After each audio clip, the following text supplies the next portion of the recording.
एक समय की बात है, एक छोटा सा गांव था जो हरी भरी वादियों और साफ सुथरी नदियों के बीच बसा हुआ था। इस गांव में लोग शांतिपूर्ण जीवन जीते थे और खेती बाड़ी पशुपालन पर निर्भर थे। गांव के लोग एक दूसरे की मदद करते और सामूहिक उत्सवों का आनंद लेते थे। गांव में एक ऐसा व्यक्ति था जो सभी के दिलों में विशेष स्थान रखता था, रवि, जो दूध वाला था। रवि का परिवार काफी साधारण था। उसके पिता हरि एक किसान थे और उसकी माँ सविता घर के कामकाज संभालती थी। रवि का परिवार संघर्षमय था, लेकिन गीता नाम की उनकी गाय ने उनकी मुश्किलों को कुछ हद तक आसान बना दिया था। गीता का दूध पूरे गांव में प्रसिद्ध था और रवि का मुख्य काम था इस दूध को हर सुबह गांव वालों तक पहुंचाना। रवि का स्वभाव सरल और मिलनसार था। वह हर सुबह जल्दी उठकर गीता को दाना देता और उसके दूध को निकालता। गांव वालों के घर घर जाकर दूध पहुंचाना उसकी दिनचर्या का हिस्सा था। लोग रवि को उसके काम के लिए सराहते थे और वह भी उनके साथ अच्छा व्यवहार करता था। हालांकि रवि का स्वभाव एक आदत से भरा हुआ था, उसकी लालच। रवि का मन हमेशा अधिक लाभ कमाने की योजना बनाता रहता था। वह जानता था कि गीता का दूध उसकी प्राथमिक संपत्ति है और उसकी बिक्री से उसे अच्छा खासा मुनाफा होता है। लेकिन रवि का लालची मन हमेशा कुछ नया करने की कोशिश करता था ताकि उसकी आमदनी और भी बढ़ सके।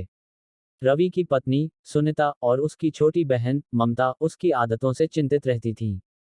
सुनीता एक समझदार महिला थी जो रवि को हमेशा ईमानदारी से काम करने की सलाह देती थी। वह जानती थी कि रवि की लालच एक दिन उनके परिवार को मुश्किल में डाल सकती है। ममता भी अपनी बहन के साथ रवि की आदतों को लेकर चिंतित रहती थी, लेकिन रवि की बातों का कोई असर नहीं होता था। एक दिन गांव में एक बड़ा त्योहार मनाया जा रहा था। त्योहार के दिन लोग विशेष व्यंजन बनाते और एक दूसरे के साथ खुशी मनाते। यह अवसर रवि के लिए महत्वपूर्ण था क्योंकि वह जानता था कि त्योहार के दौरान दूध की मांग बहुत अधिक होगी। रवि ने सोचा कि यह एक अच्छा मौका है अपनी बिक्री को दोगुना करने का। रवि ने सोचा कि अगर वह दूध में थोड़ा पानी मिला दे तो वह अधिक मात्रा में दूध बेच सकेगा। उसने अपनी योजना पर विचार किया और तय किया कि वह थोड़े थोड़े करके पानी मिलाना शुरू करेगा। उसने पहले प्रयोग किया और देखा कि दूध की मात्रा बढ़ गई, लेकिन स्वाद में कोई खास फर्क नहीं पड़ा।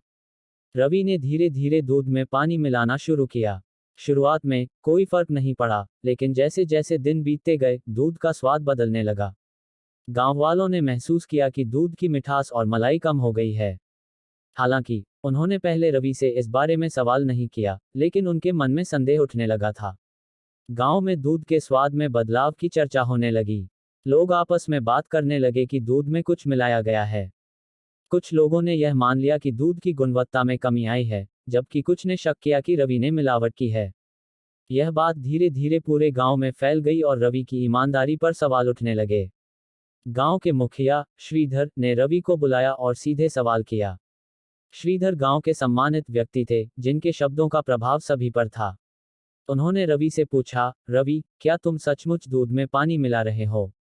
रवि ने घबराहट में कहा, नहीं मुखिया जी, ऐसा कुछ नहीं है। दूध वही पुराना है। लेकिन श्रीधर ने उसकी आंखों में झांकते हुए कहा, हम सब जानते हैं कि दूध का स्वाद बदल गया है। अगर तुम सच नहीं बोलोगे तो लोग तुम्हारा दूध लेना बंद कर देंगे। तुम्हारा भरोसा टूट चुका है। रवि को अपनी गलती का एहसास हुआ, लेकिन अब बहुत देर हो चुकी थी। गांव के लोग नाराज थे और उन्होंने रवि के दूध का बहिष्कार कर दिया। रवि की दुकान पर ग्राहक आना बंद हो गए और उसकी आर्थिक स्थिति बिगड़ने लगी। उसकी पत्नी और बहन भी उसकी स्थिति को लेकर चिंतित हो गईं। रवि ने रात भर सोचने के बाद ठान लिया कि वह अपनी गलती सुधारेंगे और ईमानदारी से काम करेंगे। उसने खुद को यकीन दिलाया कि वह अपनी गलतियों से सीखकर गांव वालों का विश्वास वापस जीतेगा। अगले दिन रवि ने गांव के लोगों को एक सभा में बुलाया और अपनी गलती स्वीकार की। उसने कहा, मैंने लालच में आकर दूध में पानी मिलाया। मैं अपनी गलती के लिए माफी मांगता हूँ। अब से मैं शुद्ध और बिना मिलावट के दूध ही दूंगा। कृपया मेरी गलती को माफ करें और मुझे एक और मौका दें। गांव वालों ने उसकी माफी स्वीकार की, लेकिन उनका विश्वास वापस जीतना आसान नहीं था। रवि ने दिन रात मेहनत की, दूध की गुणवत्ता पर ध्यान दिया और यह सुनिश्चित किया कि दूध में कोई मिलावट न हो। समय के साथ गांव वालों ने देखा कि रवि सचमुच ईमानदार हो गया है। उसने अपने काम में सुधार किया और गांव वालों को फिर से शुद्ध दूध देने लगा। लोग धीरे धीरे रवि के दूध को फिर से खरीदने लगे और उसकी दुकान पर भीड़ लगने लगी। रवि ने अपनी मेहनत और ईमानदारी से गांव वालों का विश्वास वापस जीत लिया।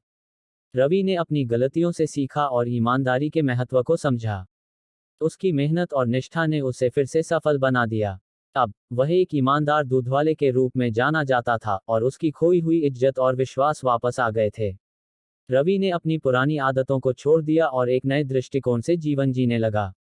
उसने समझा कि असली सफलता और सम्मान ईमानदारी और मेहनत से ही प्राप्त होते हैं।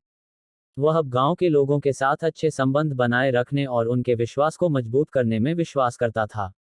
रवि की कहानी गांव के लोगों के लिए एक महत्वपूर्ण सबक बन गई। लोग समझ गए कि लालच से भरा रास्ता केवल अस्थायी लाभ दे सकता है, लेकिन यह अंततः भरोसे को समाप्त कर देता है। ईमानदारी और निष्ठा ही लंबे समय तक चलने वाली सफलता और सम्मान की कुंजी है। गांव में रवि की ईमानदारी और परिश्रम की सराहना की गई, और उसकी कहानी अब एक प्रेरणादायक उदाहरण के रूप में जानी जाती है। रवि ने अपनी गलतियों से सीखा और एक नई शुरुआत की, जो उसे एक बेहतर व्यक्ति और व्यवसायी बना गई। वीडियो आवडला असल तर चॅनलला सबस्क्राईब आणि लाईक करायला विसरू नका।